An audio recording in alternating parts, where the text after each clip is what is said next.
حيث قامت القيادة العليا للجيش الوطني الشعبي بتلبية طلبنا بمدارس أشبال الأمة، وفتحت لنا مجال الطيران العسكري بعد انقطاع دام لسنين.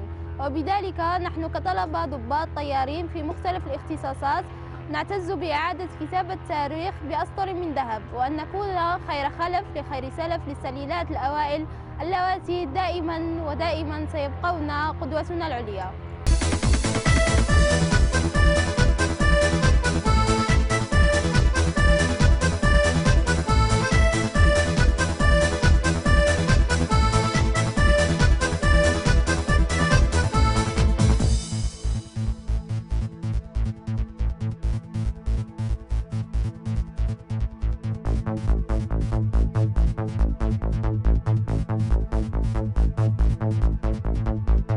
على كل طالب ضابط عامل طيار هنا بالمدرسة العليا للطيران بطفراوي عليه أن يخضع إلى حصص تقنية وتطبيقية على طائرة زلين 142 في السنة الأولى، وأن يتمم فيها 56 ساعة ومنها 7 ساعات فردية.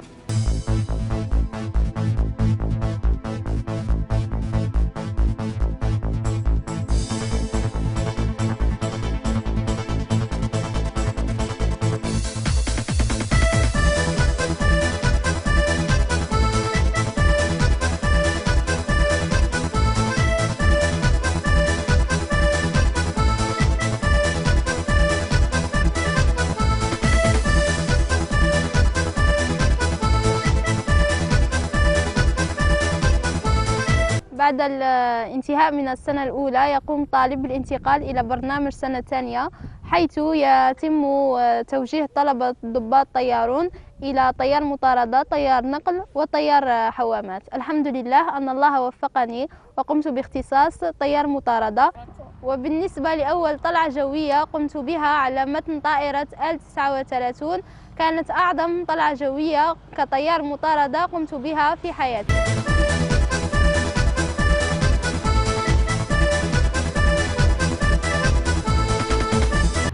قبل أي رحلة على كل طيار أن يتحقق من سلامة طائرته.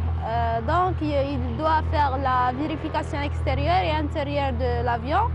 Après كل طيار عليه أن يقوم بالصعود على متن طائرة ويتجهز من أجل الرحلة، ومنها يقوم بالانستالاسيون ومن بعد لا ميزون روت بمعنى تشغيل المحرك، وهذا يكون بأمر من برج المراقبة، ثم يقوم بإكمال المرحلة حسب البرنامج المسطر له.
أنا كطيار مطاردة وأنا على أبواب الحياة العملياتية التي تفصلنا عنها أيام قليلة وخطوات معدودة، أعتز فيها بخدمة وطني وأن أكون واحدة من منتسبي الجيش الوطني الشعبي.